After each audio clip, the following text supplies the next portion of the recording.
Hey, what's up everyone? Welcome back to Sunsets. If you have not already subscribed, can you please hit that subscribe button? And if you have already subscribed, thank you for the support. Izzy, the style bender out of Adesanya, beat Cannonier, and you had Alex Pereira beating Sean Strickland in UFC 276, which sets up the much anticipated fight between Israel Adesanya and Alex Pereira, this time in MMA. Of course, this is going to be their third fight. The other two fights came in kickboxing, in which Alex Pereira beat Israel Adesanya comfortably in a unanimous decision in the first fight. In the second fight, he absolutely starched him. So the question now becomes, what should we expect from this third fight in MMA, of course? Does that change anything just because it's an MMA and not in kickboxing?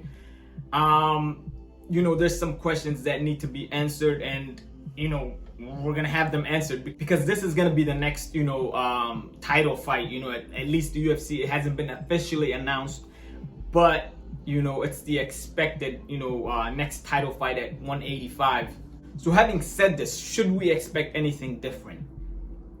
In my opinion, no. You should expect the same outcome, most likely, of the second fight,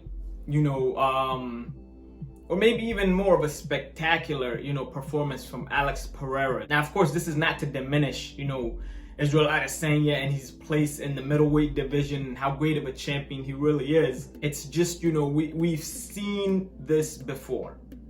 If a fighter has another fighter's number, most likely the trilogy fight does not go their way. Now, does this change because it's an MMA and not in kickboxing? In this scenario, it does not, because it's not as if Israel Adesanya is this elite grappler.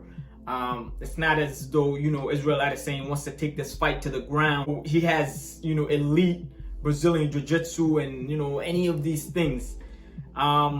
It's gonna be a stand-up fight, and it's gonna be two elite kickboxers trying to outmaneuver each other in that octagon, and it could be a spectacular fight, and it could be Israel Adesanya, finally, cracking the puzzle of Alex Pereira in MMA and, beating him. But chances are pretty slim that happens.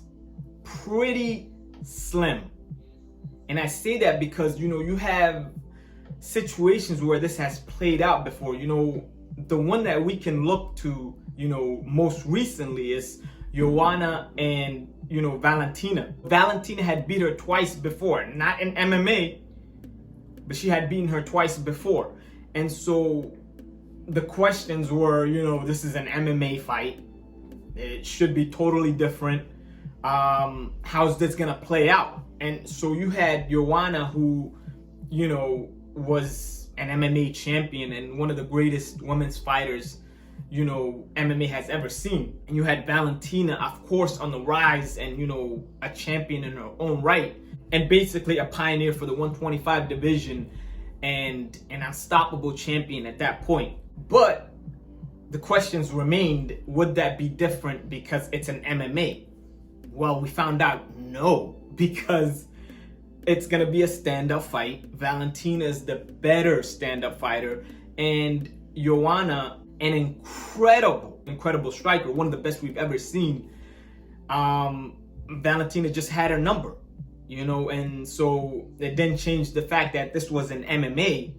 It played out the same way. Valentina picked her apart to win for the third time, this time in MMA.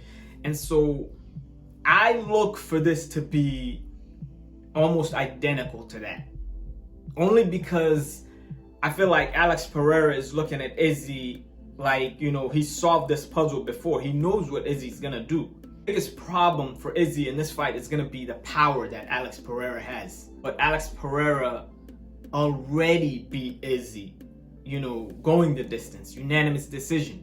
And so he's not afraid to, try to out-technique Izzy in that way. And then if it goes to, they just go guns blazing and try to finish each other, that's a bad situation for Izzy, because he does not have the power that Alex Pereira has, even though he's one of the best strikers we've ever seen, an elite striker, elite kickboxer, all of these things. And so, in my opinion, I just believe,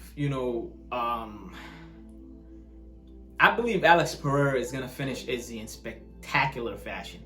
Just the way I see, I just don't believe Israel Adesanya in a stand-up fight is gonna beat Alex Pereira. I've seen this play out before, and it's not like, this happened once in kickboxing.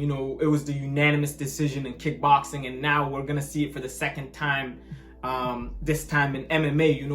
He's beaten him twice, and he's beaten him both ways. Here, unanimous decision and starching him.